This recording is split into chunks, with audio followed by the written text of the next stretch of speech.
పరిశీలించుకొని పరీక్షించుకొని యోగమైన రీతిలో మనము మన శరీరంలో రక్తంలో పాల్గొంటూ పొందాల.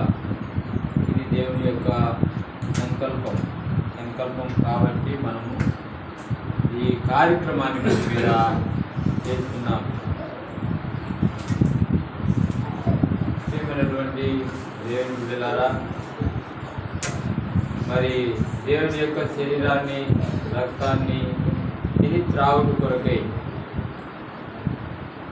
మనము యోగ్యులమా అయోగ్యులమా పరీక్షించుకున్న కొరకై ఈ మధ్యాహ్న కాల సమయంలో దేవుడు మనకు మరి ఇచ్చినటువంటి లేఖన భాగంలో మనం గ్రహించి మన హృదయాన్ని శుద్ధి చేసుకొని గత వారం అంతా మనం ఎక్కడ దేవుని దుఃఖ పెట్టామో, గాయపడుతున్నామో, ఆయాస పెట్టామో, ఎవరి మీదైనా మనము మరి ఈర్ష్యపడ్డామో, స్వార్థంతో బ్రతికినామో, మరి రకరకాలైనటువంటి క్రియల ద్వారా పాపాల ద్వారా మనం దేవుని దుఃఖపరిచినామో, ఆ విధమైనటువంటి పాప క్రియలన్నీ కూడా నీ మనస్సాక్షి నీతో గర్దిస్తూ ఉన్నప్పుడు వాటిని విడిచి ఒప్పుకొని ఆయన రక్తం చేత కడుక్కొని యోగ్యులముగా మనము సిద్ధపడి ఆయన శరీరాన్ని రక్తాన్ని మనం తీసుకున్న ద్వారా మనకు ఎన్నో మేలులు ఆశీర్వాదాలు ధన్యతలు దేవుడు దాచిపెట్టి ఉన్నాడు మనకి ఇవ్వడానికి. ఈ విధమైనటువంటి పరీక్షను పాస్ అయితే ఎన్నో మేలులు దేవునిలో నువ్వు చూడగలుగుతావు, అనుభవించగలుగుతావు. పరీక్షించు దేవుడిని అంటే యెహోవా ఇచ్చు రక్షణను మీరు ఊరుక నిలిచింది చూడని రాయబడింది గ్రంథంలో. కాబట్టి దేవుడు సమృద్ధిని మనకు అనుగ్రహించేవాడు. కాబట్టి ఈ సమయంలో కొన్ని మాటలు బైబిల్ గ్రంథంలో చూసుకొని పరీక్షించుకొని ఆయన యొక్క శరీర రక్తాన్ని మనము తిరిగి రావుదాం. మొదటి కొరింథీయులకు రాసిన పత్రిక 28వ అధ్యాయం. మొదటి కొరింథీయులకు రాసిన పత్రిక 11వ అధ్యాయం 28వ వచనం నుండి 31వ వచనాల వరకు చదువుకుంటాం. మార్చి కాదు, అందరం కలిసి చదువుకుందాం.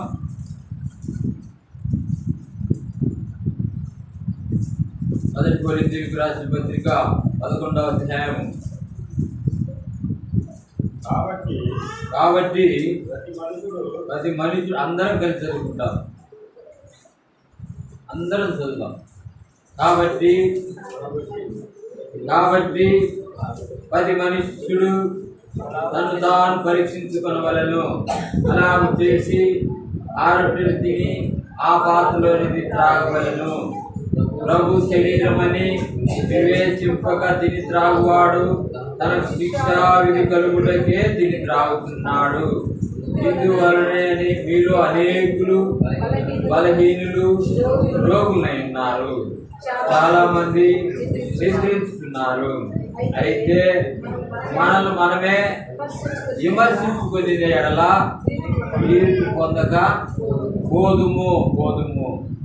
మీకా గ్రంథము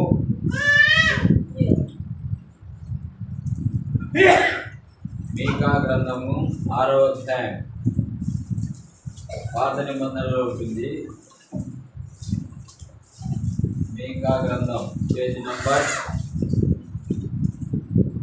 767, పేజీ నంబర్ 767.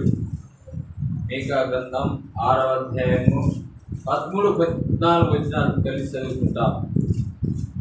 13-14 వచనాలు అది కూడా అందరం కలిసి చదువుకుంటాం. అందరు తీయండి గ్రంథాన్ని, బైబిల్ గ్రంథాన్ని అందరు తీయండి. చూసి చదువుకుంటే మనకు మేలు జరుగుతుంది. కాబట్టి ఇది మాటను కూడా మనం అందరం కలిసి చదువుకుంటాం. దేవుని యొక్క మాటలు 13-14 వచనాలు, మీకా గ్రంథము 6వ అధ్యాయం. కాబట్టి నీవు బాగుపడకుండా నేను నీ పాపమును బట్టి నిన్ను పాడు చేసి మొత్తులను. నీవు భోజనం చేసినను నీకు తృప్తి కానేరదు. నువ్వెప్పుడు ఫస్ట్గానే ఉందువు. నువ్వేమైనా తీసుకొని పోయినను అది నీకుండదు. నువ్వు భద్రం చేసుకుని కొనుకు దానిని దోపుడుకు నేను అప్పగించును. చిన్న ప్రార్థన చేస్తాం. గమనించుకోండి. ప్రేమల తండ్రి, పరిశుద్ధుడైన దేవ, మహోన్నతుడైన తండ్రి, మహాగరుడైన ప్రభా, ఈ మధ్యాహ్న కాల సమయంలో ఈ యొక్క శరీరాన్ని రక్తాన్ని తింటూ తాగుట కొరకై రావులకు పీలించిన గొప్ప కృపను బట్టి నీ వందనాలు చెల్లిస్తున్నాం. ఈ సమయంలో తండ్రి ఈ యొక్క శరీరాన్ని తిని త్రాగడానికి కావాల్సిన యోగ్యతను మాకు అనుగ్రహించండి. అందుకు కావాల్సిన పరీక్ష, అందుకు కావాల్సిన హెచ్చరికను మాకు అనుగ్రహించండి. దేవా, సహాయం చేయండి. మమ్మల్ని మేము పరీక్షించుకొని ఈ యొక్క శరీరాన్ని రక్తాన్ని తిని త్రాగే భాగ్యం మాకు దయచేయండి. ఈ విధంగా భూమి మీద మా యొక్క ఆయుష్నంత కాలము, మా మరణ పర్యంతము ఇలాగూ చేయండి అని మీరు ఇచ్చిన ఆజ్ఞను మేము నెరవేర్చే పిల్లలుగా భూమి మీద నీ శరీరాన్ని రక్తాన్ని తిని నిన్ను పోలి నడుచుకునే వారంగా మమ్మల్ని సిద్ధపరచమని, వాక్య హెచ్చరికలు మాకు అనుగ్రహించి పరిశుద్ధపరచమని, సాధారణ శక్తులు అంధకార శక్తులు వేసినామని బంధిస్తూ నిలబడుతున్న దాసులు మీరు అభిషేకించి వాడుకోమని, నాకు మాకు కావాల్సిన మాటలు దయచేయమని యేసు పరిశుద్ధ నామమున ప్రార్థించి అడిగి వేడుకుంటున్నాం మా తండ్రి. ఆమేన్.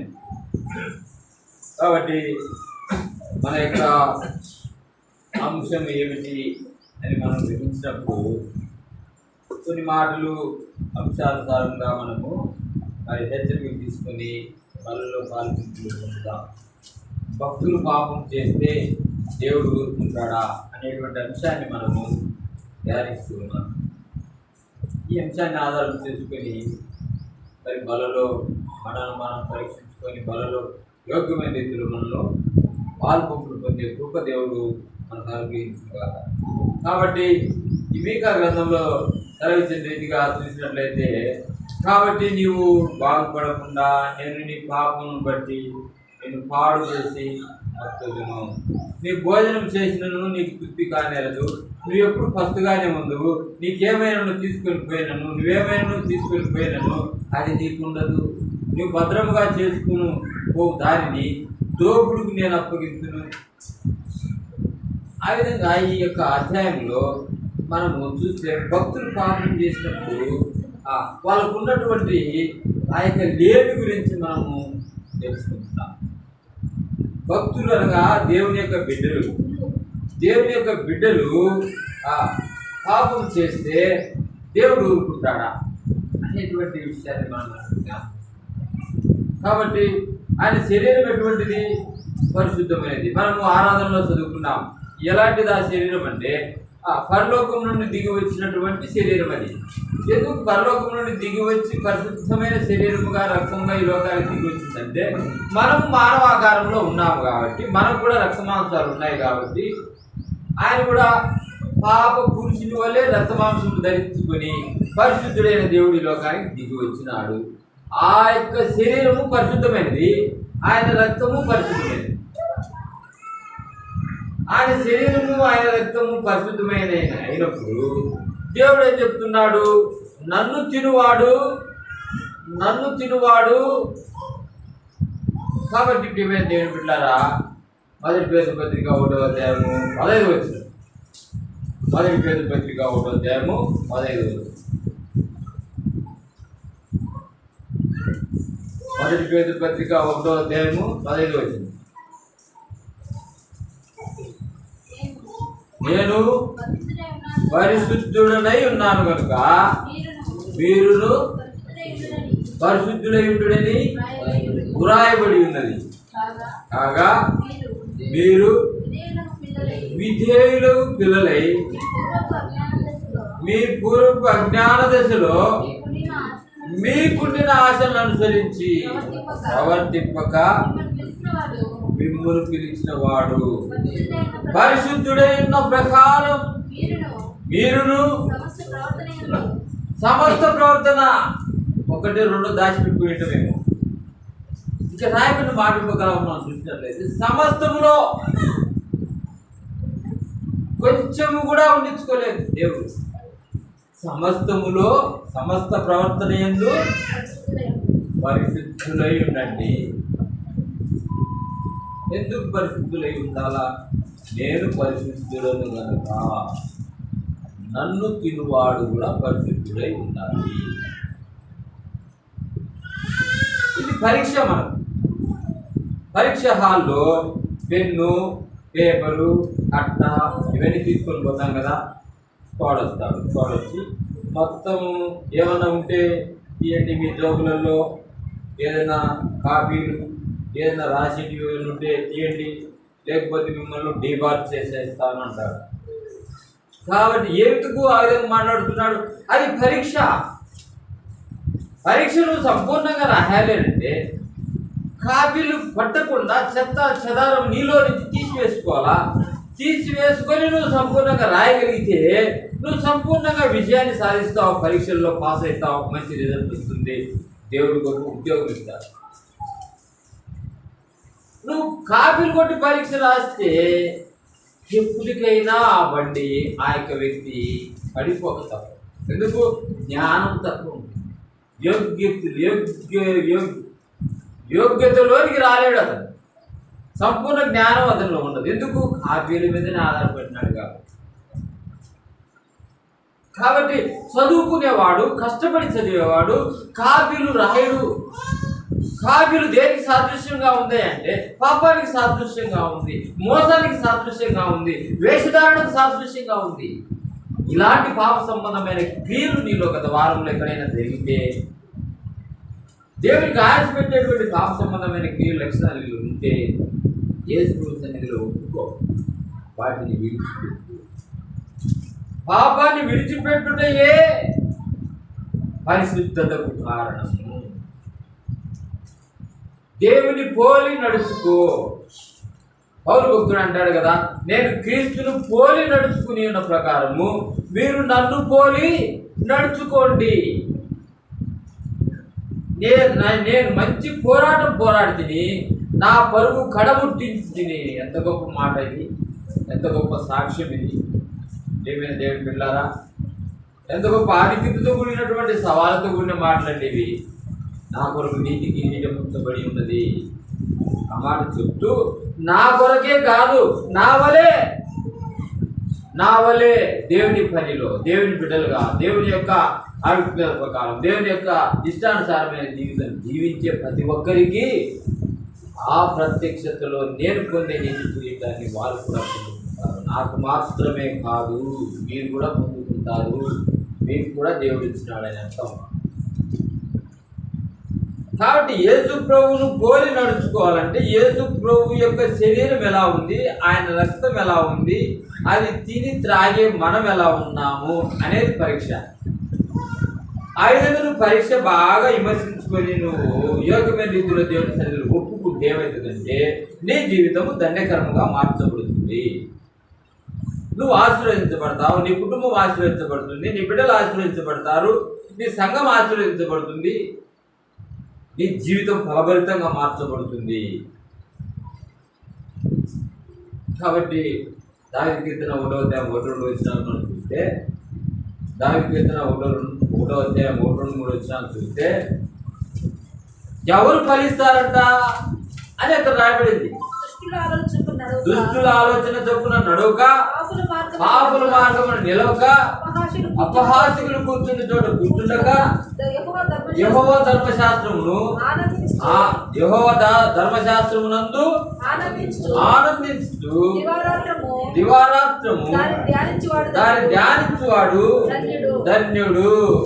తర్వాత అతడు నీటి కాలముల యోరను నాటబడినదై ఆకువాడక తన కాలమందు ఫలమిచ్చు చెట్టు వలె ఉండును. అతడు చేయనదంతయు సఫలమగును. ఈ రోజుల్లో మనం చేసే ప్రతిదీ నెరవేరడం లేదు, ప్రతిదీ సఫలం కావడం లేదు, ప్రతిదీ నష్టం అనుభవిస్తున్నాం. ఎందుకయ్యా కారణం ఏమిటి? ఎక్కడో లోపము, పరీక్షలో లోపము. ఆ విధంగా దేవుని బిడ్డారా మనం పరీక్షించుకోవాలని దేవుని యొక్క వాక్యం సెలవిస్తా ఉంది. ఆ పరీక్ష నువ్వు ఎలా పరీక్షించుకుంటున్నావో నిన్ను ఎరిగినట్లయితే, వాక్యం వెలుగులో నిన్ను పరీక్షించుకున్నట్లయితే దేవుడు నిన్ను నీ కుటుంబాన్ని దీవించబోతున్నాడు. ఈ గొప్ప విందులో నువ్వు పాల్గొనే యోగ్యత నువ్వు వాక్యం వెలుగులో తెచ్చుకోవాలని దేవుడు. ఇందుకు దేవుడు నీ నుండి ఏం కోరుతున్నాడు? కోరుతున్నాడంటే ఇదే మీకా గ్రంథం 6వ అధ్యాయంలో 8వ వచనం చదవండి. మీకా గ్రంథము 6వ అధ్యాయం 8వ వచనం.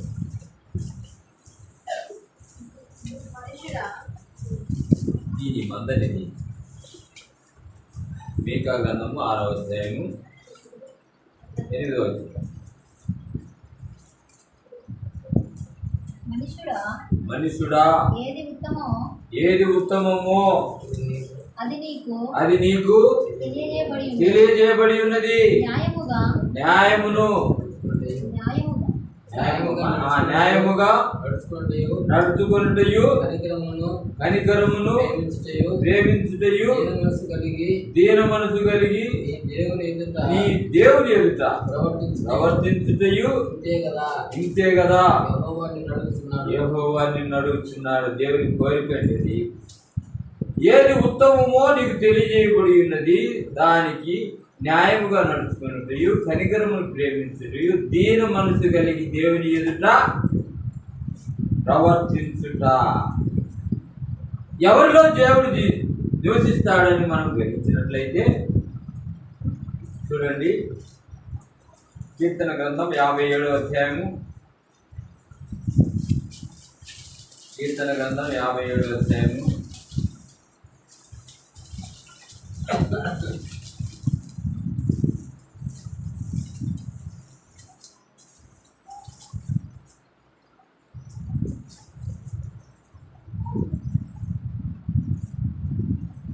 'దీన మనసు కలిగి దేవుని బిడ్డలు, దీన మనసు కలిగిన వారి యొక్క ఆయన నివసిస్తాడట. దీన మనసు కలిగిన వారి యొక్క యెహోవా మహాగణుడు, మహోన్నతుడు, పరిశుద్ధుడు, నిత్య నివాసి అయినటువంటి దేవుడు సెలవిస్తున్నటువంటి మాటలు ఇవి. ఆ మాటలను దేవుడు మనకు జ్ఞాపకం చేస్తున్నాడు. ఎవరి యొద్ద నివసిస్తాడట? దీన మనసు కలిగి దేవుని ఎదుట. మరి ఎవరైతే నివసిస్తారో వారి యొద్ద దేవుడు నివసిస్తాడని రాయబడింది. చూడండి, నివసిస్తాడని చూడండి.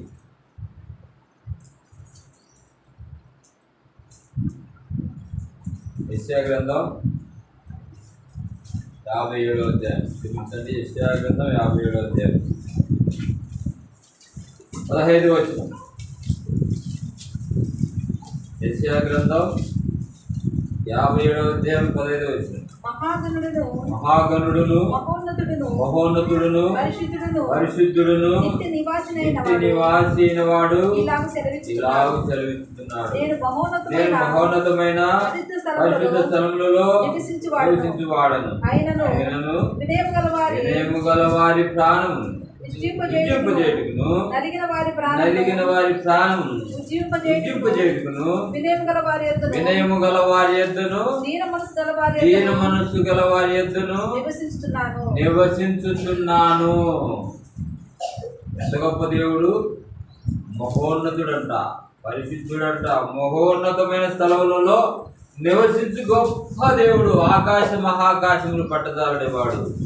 భూమి ఆయన పాదపీఠము, ఆకాశం ఆయన సింహాసనం కలిగినటువంటి ఆ మహా గొప్ప దేవుడు ఈ దీన మనసు, ఈ వినయ మనసు కలవారి యొద్ద నివసిస్తాడంట. న్యాయం ప్రేమించి దీన మనసు కలిగి దేవుని ఎదుట ప్రవర్తించుట దేవుడికి ఎంత అనుకూలమవుతుంది. అంత గొప్ప దేవుడు నీ చిన్న హృదయంలో దీన మనసు ఉంటే, వినయం ఉంటే, పరిశుద్ధత ఉంటే నీలో నివసిస్తాడంట. ఆ పరిశుద్ధుడైన దేవుడు కోరే ఈ లక్షణాలు నువ్వు సంతరించుకుంటే దేవుడు నీలో నివసిస్తాడు, నీ ఇంట్లో నివసిస్తాడు, నీ పిల్లల మధ్య నివసిస్తాడు, నిన్ను ఆశీర్వదిస్తాడు. అలా లేకపోతే దేవుడికి విరోధమైనటువంటి కార్యాలు మనం చేస్తే దేవుడు ఊరుకోడు. దేవుని బిడ్డలారా, భక్తులు పాపం చేసినప్పుడు దేవుడు ఊరుకుంటాడా? చూడండి, ఆదికాండము 3వ అధ్యాయము 16వ వచనం. సృష్టి ఆరంభంలో దేవుని యొక్క భక్తులు ఎలా పాపం చేసినారో అనేటువంటి విషయాన్ని చేస్తున్నారు. ఆదికాండం 3వ అధ్యాయం 16వ వచనం. ఆయన స్త్రీతో నీ ప్రయాసమును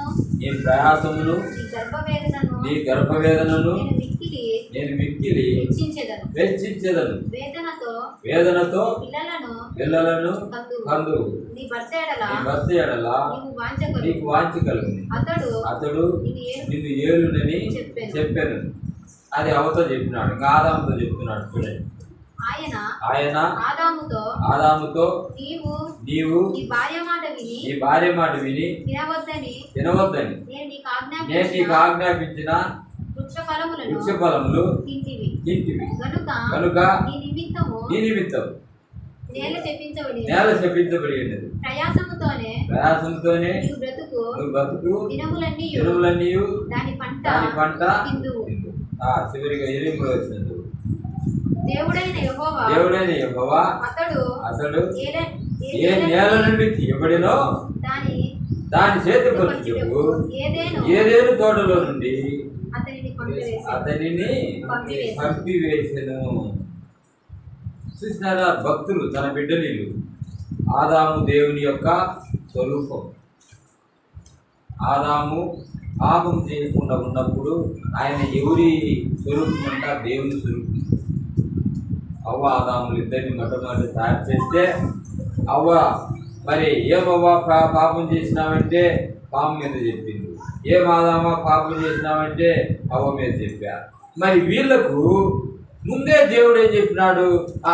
మీరు ఆ పండు తినవద్దు, ఆ పండు తినమని నిశ్చయముగా మీరు చచ్చెదరు అని చెప్పినాడు. ఆజ్ఞను అతిక్రమించినారు, ఆ పండు తిన్నారు, పాపం చేసినారు. ఎవరి మాట విని? సాతాను మాట. ఎక్కడున్నప్పుడు? ఏదైనా తోటలో ఉన్నారు. సుఖవంతమైన జీవితం జీవిస్తున్నారు వాళ్ళు, సమృద్ధి అయిన జీవితం జీవిస్తున్నారు వాళ్ళు, కోరిక తింటున్నారు.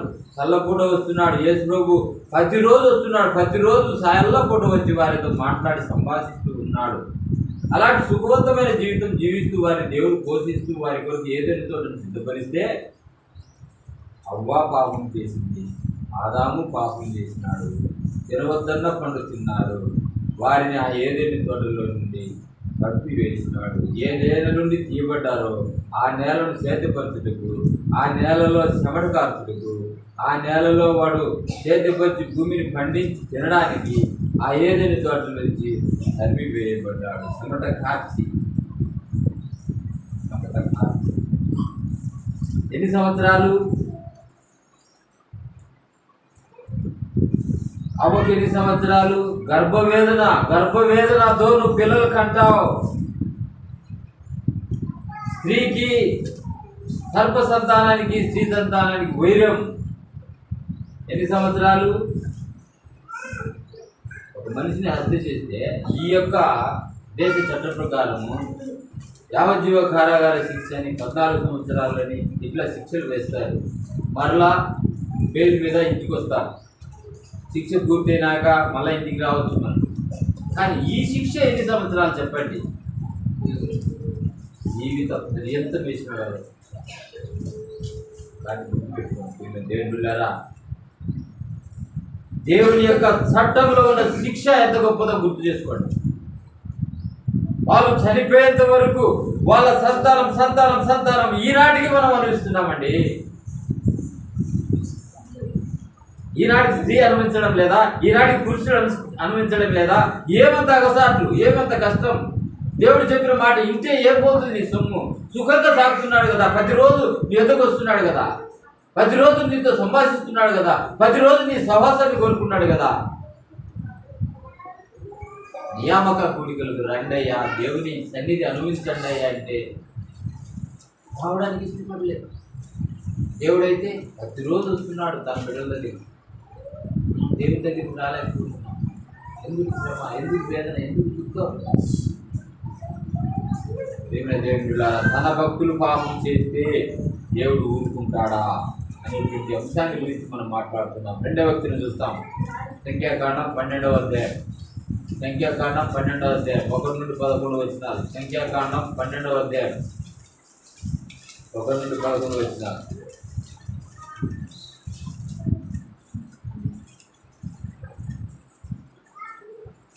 సంఖ్యాకాండం 12వ అధ్యాయము. మోసే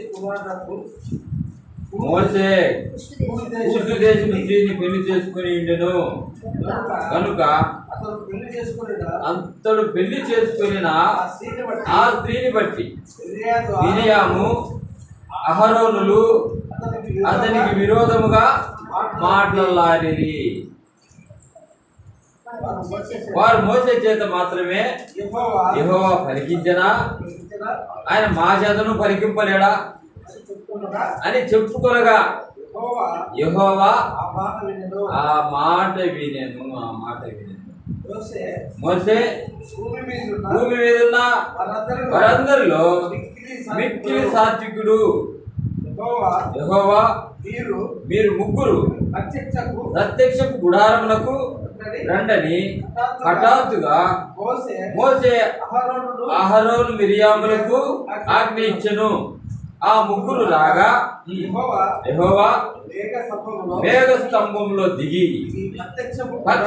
ప్రత్యక్షపు గుడారము యొక్క ద్వారమునద్ద నిలిచి అహరోను మిరియాములను పిలిచెను.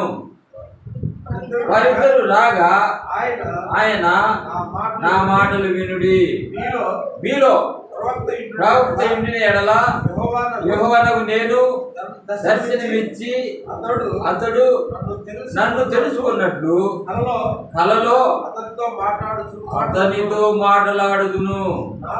నా సేవకుడైన మోసే అట్టివాడు కాడు. అతడు నా ఇల్లంతటిలో నమ్మకమైన వాడు.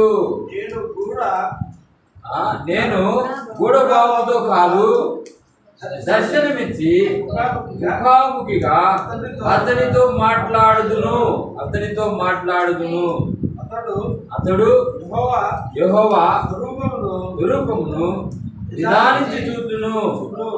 కాబట్టి నా సేవకుడైన మోషేకు విరోధముగా మాట్లాడుటకు మీరేలా భయపడలేదనను.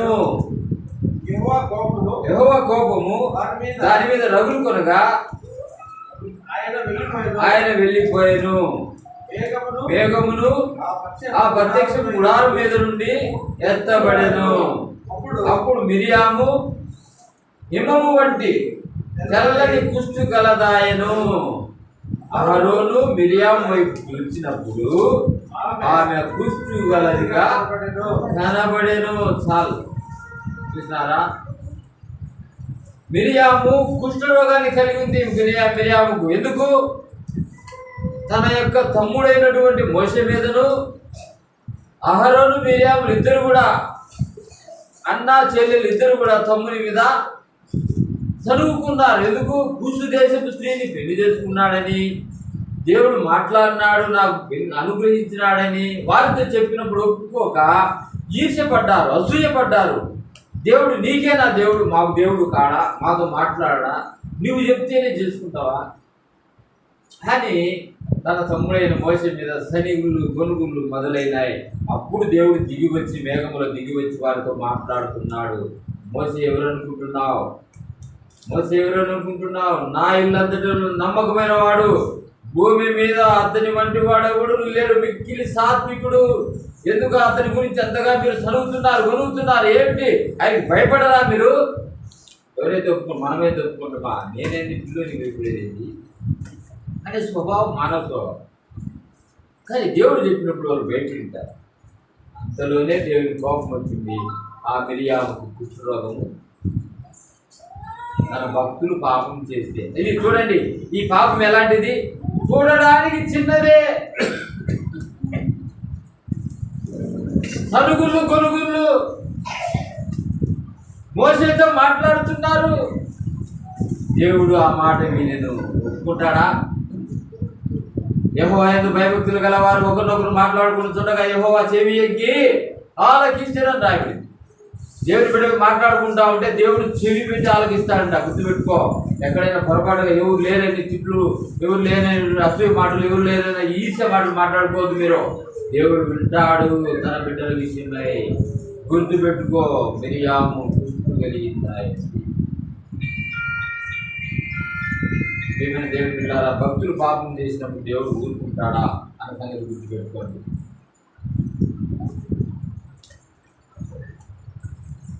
యెషయా గ్రంథం 38వ అధ్యాయం ఇంకో వ్యక్తిని చూద్దాం. యెషయా గ్రంథం 38వ అధ్యాయం.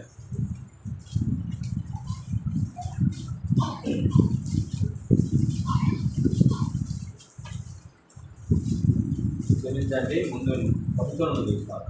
న్యాయాధిపతుల గ్రంథం 16వ అధ్యాయం.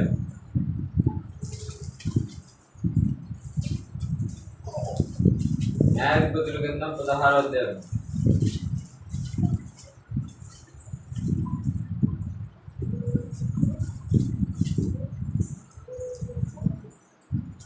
న్యాయాధిపతుల గ్రంథం 16వ అధ్యాయం చూడండి 15వ వచనం. న్యాయాధిపతుల గ్రంథం 16వ అధ్యాయము 15వ వచనం నుండి చదువుతాం. అప్పుడు ఆమె నా యందు నీకు ఇష్టం లేనప్పుడు నేను నిన్ను ప్రేమిస్తున్నానని నీవెందుకు చెబుతున్నావు? ఇది వరకు నీవు కుమారు నన్ను ఎగతాళి చేసి నీ గొప్ప బలం దేనిలో ఉన్నదో నాకు తెలపకపోతేవని అతనితో అనెను. ఆమె అనుదినమును మాటల చేత అతన్ని బాధించి తొందర పెట్టుతున్నందున అతడు ప్రాణం విసిగి సావగోరెను. ప్రాణం విసిగి సావగోరెను. తర్వాత అప్పుడు అతడు తన అభిప్రాయం అంతయు ఆమెకు తెలియజేసి, నేను నా తల్లి గర్భము నుండి పుట్టినది మొదలుకొని దేవునికి నాజీరు చేయబడిన వాడనై ఉన్నాను. నా తల మీదికి మంగళ కత్తి రాలేదు. నాకు క్షారము చేసిన ఎడల నా బలము నాలో నుండి తొలగిపోయి ఇతర మనుషుల వలె అవుతునని ఆమెతో చెప్పెను. అతడు తన అభిప్రాయమును తనకు తెలిపినని దెలీలా ఎరిగి ఆమె వర్తమానం పంపి ఫిలిష్తీయుల సర్దారును పిలిపించి, ఈసారికి రండి, ఇతడు తన అభిప్రాయం అంతాయు నాకు తెలిపినని ఫిలిష్తీయుల సర్దారులు రూపాయలను చేతబట్టుకొని ఆమె యొద్దకు రాగా ఆమె తన తొడ మీద అతని నిద్రపుచ్చి ఒక మనిషిని పిలిపించి దాని చేత అతని తల మీద 7 జడలను సవరం చేయించి అతన్ని బాధించుటకు మొదలు పెట్టెను. అప్పుడు అతనిలో నుండి బలము తొలగిపోయాను. చూసారా, ఈ దెలీలా అనేటువంటి ఫిలిష్తీయుల యొక్క స్త్రీ ఈ యొక్క సంసోనును వశపరుచుకొని ప్రతిసారి అతని లాలన చేసి తనలో ఉన్న బలం చెప్పమని ఎన్నోసార్లు ప్రయత్నించినప్పటికీ 3 సార్లు తన బలాన్ని చెప్పకుండా మోసం చేస్తాడు. 4వసారి మాటల చేత బాధించి విసుగొచ్చేటట్టు చేసింది సంసోనుకు. అప్పుడు ఆ బాధకు తట్టుకోలేక తనలో ఉన్న బలాన్ని, తనలో ఉన్న శక్తిని ఎలా వచ్చిందో దేవుడు ఎలా ఇచ్చినాడో చెప్పేసరికి ఆమె తన యొక్క ఫిలిష్తీయులకు ఈ యొక్క ఉపాయము, ఈ యొక్క మరి సీక్రెట్ అంతా కూడా వారికి తెలియజేసిన వెంటనే వారు వచ్చి సంసోనును మరి ఫిలిష్తీయుల చేతికి అప్పగిస్తూ ఉన్నట్టుగా చూస్తున్నాం. తన బలం లేదు. ఇప్పుడు ఫిలిష్తీయులు అందరూ వచ్చి పడ్డారు. ఫిలిష్తీయులు జయించడం తనలో ఉన్న శక్తి వెళ్ళిపోయింది. ఎందుకు? ఆ యొక్క ఎంట్రుకలు క్షారం చేయబడ్డాయి. గుండు చేయించినారు. గుండు చేయించినారు. ఎప్పుడైతే ఎంట్రుకలు పోయినాయో సంసోనులో ఉన్న బలం అంతా కూడా వెళ్ళిపోయింది. పట్టుకున్నారు. ఫిలిష్తీయుల సర్దారులంతా కూడా కలిసి పట్టుకున్నారు. వారి యొక్క దాగోను గుడిలోకి తీసుకుని వెళ్ళినారు.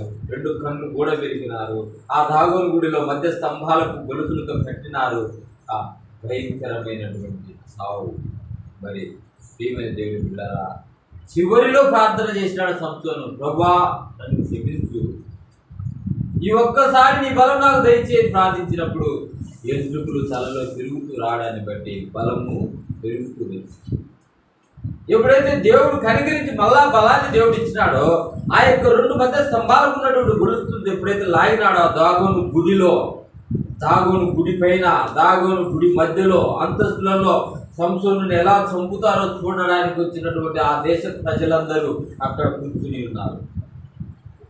రాజులు, మంత్రులు, సైనికులు, భయంకరమైన జనాంగం. ఎప్పుడైతే ఆ బలం వచ్చిందో సాధారణంగా సంసోనుడు, అప్పుడు ఆ దాగోను గుడిలో 2 స్తంభాలు లాగేసరికి గుడి మొత్తము కూలిపోయింది. ఆ గుడిలో ఉన్న వారందరూ చనిపోయినారు. సంసోను కూడా చనిపోయారు. చూడండి దేవుని బిడ్డలారా, కొని తెచ్చుకున్నారు ఆ దినాల్లో.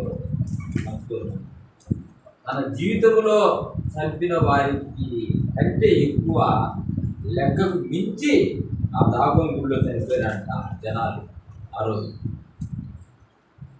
ప్రియమైన దేవుని బిడ్డలారా, దేవుడు నిన్ను ఏ ప్రత్యక్షతో రక్షించుకున్నాడు, దేవుడు ఏ ఉద్దేశంతో నిన్ను రక్షించుకున్నాడు, దేవుడు ఏ ఉద్దేశానుసారంగా నిన్ను రక్షించుకొని తన బిడ్డగా చేసుకున్నాడు, దేవుడు ఎలాంటి శక్తి నీకు ఇచ్చినాడో దాన్ని సైతానికి నువ్వు ఖర్చు పెట్టినట్లయితే మరలా నువ్వు పాపానికి అమ్ముడు పోయిన వాడివే, పాపంలో జీవిస్తున్న వాడివే, దేవుని శిక్ష. కాబట్టి భక్తులు పాపం చేసినప్పుడు దేవుడు ఊరుకుంటాడా అనేటువంటి విషయాన్ని దేవుని ఉంటారా. కాబట్టి ఇంకొక వ్యక్తిని చూద్దాం. అపోస్తుల కార్యములు 1వ అధ్యాయం 18-19 వచనాలు. అపోస్తుల కార్యములు 1వ అధ్యాయము 18-19 వచనాలు. అపోస్తుల కార్యములు 1వ అధ్యాయము 18-19 వచనాలు. ఈ యూదా ద్రోహం వలన సంపాదించిన రూకల నుంచి ఒక పొలము కొనెను. అతడు తలకిందులుగా పడి నడిమికి బద్దలైనందున అతని పేగులన్నీ బయటికి వచ్చి. ఈ సంగతి యెరూషలేములో కాపురమున్న వారందరికీ తెలియవచ్చును. ఈనాడు మనకు కూడా తెలిసింది. తన భక్తులు పాపం చేస్తే ఊరుకుంటాడా? యూదా 37 కాకపోతే యేసులో నమ్ముకున్నటువంటి ద్రోహానికి కారణంగా పాపం అంటే నిర్లక్ష్యంతో జీవిస్తూ వచ్చినాడు. క్షమాపణ గుణం లేదు. దేవుని ఎంత తిరుగుతున్నాడు, దేవుని కార్యాలు చూస్తున్నాడు, దేవునితో సహవాసం చేస్తున్నాడు, శిష్యుడిగా పేరు పొందినాడు. ఆయన కూడా తాను పరీక్షించుకోలేకపోయినాడు, మరణం పాలైనాడు. దేవుని బిడ్డారా, అపోస్తుల కార్యములు 12వ అధ్యాయం. అపోస్తుల కార్యములు 12వ అధ్యాయం 2వ వచనం.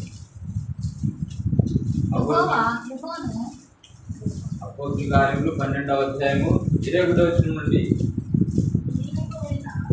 నియమింపబడిన దినమందు హేరోదు రాజవస్త్రములు ధరించి న్యాయపీఠం మీద కూర్చుండి వారి ఎదుట ఉపన్యాసము చేయగా జనులు ఇది దైవస్వరమే గాని మానవ స్వరము కాదని కేకలు వేసిరి.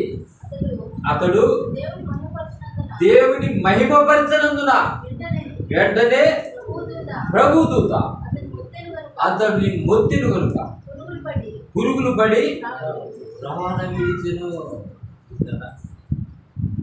దేవుని మహిమపరచనందున,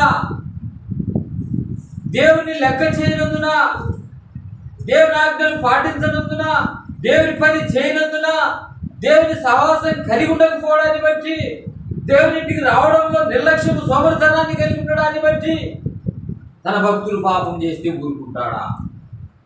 ఏమైనా దేవుని బిడ్డలారా, పేతురు కూడా ఇలాంటి పాపం చేసినాడు కదా, క్షమించబడ్డాడు, యేసు చేతుకు వచ్చినాడు. అమ్మాడు నేను యేసు ప్రభుతో ఉండలేదని బొక్కినాడు. అయినా ఎందుకని వేసినాడా? నా దేవుని దగ్గరికి వెళ్ళి నేను క్షమాపణ అడిగితే నన్ను కనికరిస్తాడని ఎరిగి మరలా దేవుని దగ్గరికి వెళ్ళడాన్ని బట్టి పేతురును తన యొక్క శిష్యులలో చదవమైన వ్యక్తిగా ఆయన సంఘాన్ని పేతురు మీద, ఈ బండ మీద నా సంఘాన్ని కట్టుతున్నటువంటి ఒక మహోన్నతమైన వ్యక్తిగా పేతురు దేవుడు వాడుతూ వేస్తున్నాడు. విద్య లేని పామరుడు ఒకసారి ప్రసంగం చేస్తే, ఒకసారి దేవుని వాక్యం చెప్తే 3000 మంది, ఒకసారి 5000. విద్య లేదు, చదువు లేదు, ఎక్కడి నుంచి వచ్చింది పాండిత్యం, ఈ యొక్క జ్ఞానం? ఇంత గొప్పగా వాడుకున్నాడు పేతురు. యేసుక్రీస్తు ఎందుకు అలా అయినాడు? సంసోను ఎందుకు అలా అయినాడు? లేదా మరి అవ్వాదంలో అలా ఎందుకు అయినారు? అహరోను మిర్యాములు ఎందుకు అలా అయినారు? దేవుని బిడ్డలారా, పరీక్షించుకుందాం ఈ యొక్క మధ్యాహ్న కాల సమయంలో. ఆయన శరీరం తినబోతున్నాం, ఆయన రక్తాన్ని తినబోతున్నాం. మనం ఆశీర్వదించబడాలనే దేవుని యొక్క ఆశ, మనం దీవించబడాలనే దేవుని యొక్క ఆశ. ఈ విధంగా దీవించబడిన వారు అనేకులు ఉంటున్నారు. యేషోబు దీవించబడ్డాడు, దానియేలు దీవించబడ్డాడు. రాజ్యంలో యేషోబు 5 దేశానికే ప్రధానమంత్రి. ఎంత గొప్పగా ఆశీర్వదించబడ్డాడు. స్థిరముగా జీవించినటువంటి ఆ వ్యక్తి, దేవుని యందు విశ్వాసం నిలకడగా ఉన్న వ్యక్తి. యోబు ఏ విధంగా 200 ఆశీర్వాదాలను పొందుకున్నాడు. నీవు ఈ లోకంలో పరలోకంలో దీర్ఘాయుష్మంతుడుగా ఆశీర్వదించబడాలంటే, సకల ఐశ్వర్యములతో నువ్వు జీవించబడాలంటే, దేవునిలో స్థిరంగా నీ మనసు ఆయన మీద మోపి ఆయనలో జీవించడం తీర్మానించుకో. నేను కూడా క్రీస్తు వలె జీవించడం తీర్మానించుకుంటాను. ఈ దినం నుండి దేవుని ఆశీర్వాదాలన్నీ, నాకు పరలోక సంబంధమైన ఆశీర్వాదాలన్నీ, భూలోక సంబంధమైనటువంటి ఆశీర్వాదాలన్నీ నీకు ఇవ్వడానికి సిద్ధంగా ఉన్నాడు. నీకిచ్చుటకే దేవుడు ఈ లోకానికి నిన్ను పంపినాడు. ఈ ప్రపంచాన్ని, ఈ భూగోళాన్ని, ఈ భూగోళంలో ఉన్న సమస్త వృక్ష జాతులు, జంతువులు, మరి వజ్ర వైడూర్యాలు, బంగారు, ఇవన్నీ కూడా నీ కొరకే ఇచ్చినాండి. వాటిని నువ్వు కొనుక్కో, వాటిని నువ్వు తీసుకో, వాటిని నువ్వు అమ్ముకో, వాటిని నువ్వు వాడుకో. వాటన్నిటిని ఇచ్చి నిన్ను ఐశ్వర్యస్తుడిగా మార్చాలని దేవుడు ఈ భూలోకంలో ఉన్న సమస్తం నీకు దారిపోసినాడు. నీకు తీసుకోలేకపోతున్నావు, అనుకోలేకపోతున్నావు, ఎరగలేకపోతున్నావు. మానవుని ఐశ్వర్యవంతుడిగా పుట్టినాడు ఆయన. ఐశ్వర్యవంతుడిగా పుట్టించి ఈ లోకాన్నే నీకు ఇచ్చినాడంట. ఈ లోకంలో నువ్వు అనుభవించడానికి చేత కావడం లేదు. దానికి కారణం నీలో ఉన్న బాధ్యత, నీలో ఉన్న అవిశ్వాసం, నీలో ఉన్నటువంటి జాగ్రత్త, నీలో ఉన్నటువంటి సోమరితనం, నీలో ఉన్నటువంటి దేవుని వాక్యాన్ని అంగీకరించలేని స్థానం, దేవుని వాక్యానుసారంగా దేవుని ఇచ్చి ప్రేమించలేని స్థానం, దేవునికి ఇవ్వవలసినటువంటి మొక్కుబడి చెల్లించలేకపోవడానికి గల కారణాలు, ఇవన్నీ కూడా కారణాలు సంగతి గుర్తుపెట్టుకో. దేవుళ్ళు ఆశ్రయించబడాలంటే నువ్వు, నీ కుటుంబం దేవుని యొక్క బిడ్డలముగా, దేవుని యొక్క మరి దైవములుగా మనం జీవించాలని, దేవుని సారూప్యంలోనికి మనం ఎదగాలని పౌరు భక్తుడు చెప్పిన రీతిగా, నేను క్రీస్తును పోలి నడుచుకుని ఉన్న ప్రకారం మీరు నన్ను పోలి నడుచుకునేది సవాలుతో కూడినటువంటి ఈ మాట ప్రకారంగా దేవుని వాక్యాన్ని ఎవరు అనుసరిస్తారో వారు దైవములు, అనగా దేవుని కుమారులు, కుమార్తెలు. ఈ విధంగా నువ్వు అనుసరిస్తే, ఈ విధంగా దేవుని బిడ్డలుగా జీవిస్తే ఈ లోకంలో మనకు మించిన ధన్యులు, ఐశ్వర్యవంతులు ఇంకొకరు ఉండరు. ఈ విధమైన జీవితం నీకు కావాలంటే ఈ మధ్యాహ్న కాల సమయంలో ఇదిగో పౌరు శరీరాన్ని గుర్తు చేసుకో. కాబట్టి మీరు ఈ రొట్టెని తిని ఏ పాత్రలో తాగినప్పుడల్లా ప్రభు వచ్చే వరకు ఆయన మరణాన్ని ప్రచురించుదురు. ఇది దేవుని ఆజ్ఞ. ప్రభు శరీరం అని వివేచింపక దీన్ని త్రాగువాడు తన శిక్షావిధి కలుగుడికి ఇది త్రాగుతున్నాడు. వద్దు, శ్రమ వద్దు. కాబట్టి నిత్య జీవం నీకు అనుగ్రహించబడుతుంది ఆయన శరీరాన్ని, రక్తాన్ని తిండు ద్వారా. రెండో రాకడలో నువ్వు ఎత్తబడతావు ఆయన శరీరాన్ని, రక్తాన్ని తిండు ద్వారా. ఆయన శరీరాన్ని, రక్తాన్ని తిండు ద్వారా ఆయన నీయందు నీలో ఆయనలో నీవు ఏకమై ఉంటారు. ఎంత గొప్ప ధన్యత! సకల ఐశ్వర్యుని ఇంట బుద్ధి, జ్ఞానము, సర్వ సంపదలు నీ కొరకే. ఈ లోకంలో ఉన్న సమస్తం నీ కొరకే. సంపాదించుకో, వాటిని ఆక్రమించు, వాటిని పొందుకో. ఇదిగో ఈ విధంగా జీవించు. ఈ విధంగా దేవుడు ఈ విధంగా మనల్ని ఆశ్రయించడానికి, ఆయన శరీరాన్ని, రక్తాన్ని తినడానికి ఈ మాటలు మనం బోధిస్తున్న దేవుని బిడ్డలారా, పరీక్షించుకుందాం. ఈ మధ్యాహ్న కాల సమయంలో గత వారంలో ఎక్కడ తప్పు చేసినావు, ఎక్కడ దుఃఖపెట్టినావుగా దేవుణ్ణి. మరి దేవుడు పరిశుద్ధుడు, ఆయన శరీరం పరిశుద్ధమైనది, ఆ రక్తం పరిశుద్ధమైనది కాబట్టి పరీక్షించుకో. వేగమైన రీతిలో ఆయన శరీరాన్ని, రక్తాన్ని తిని త్రాగుడు ద్వారా దేవుడు మనకు ఎన్నో గొప్ప మేలు దాచించున్నాడు. ఈ సకల ఐశ్వర్యములు నువ్వు పొందుకొని నువ్వు నీ కుటుంబాన్ని మరి దీవించి ఐశ్వర్యంలోనికి రాకూడదు ద్వారా దేవునికి మహిమ, ఘనత వస్తుంది. అనేకులు దేవుని ఇంటికి రాకూడదు, దేవుని నమ్ముకోవడానికి, దేవుని ఆశీర్వాదంలో చూడడానికి నీ ఇంటికి వస్తారు, నీ సంఘానికి వస్తారు, దేవుని భక్తులను చూస్తారు. ఈ విధంగా అనేకులను రక్షించడానికి ఆయన శరీరాన్ని తింటున్న నీవు ఆయనకు సాక్షిగా జీవించు, ఆయన సువార్తను ప్రకటించు, ఆయనను నిలిచి ఉండు, ఆయన విశ్వాసం కలిగి బ్రతుకు, ఆయన కార్యాలు నువ్వు కూడా చేయి. అప్పుడు దేవుడు నిన్ను, నీ కుటుంబాన్ని తిరుపతి దేవుని రాజ్యానికి సిద్ధపడుతుంది కాక. మోకరించండి, ప్రార్థన చేస్తాం, పైకి చూసుకుందాం.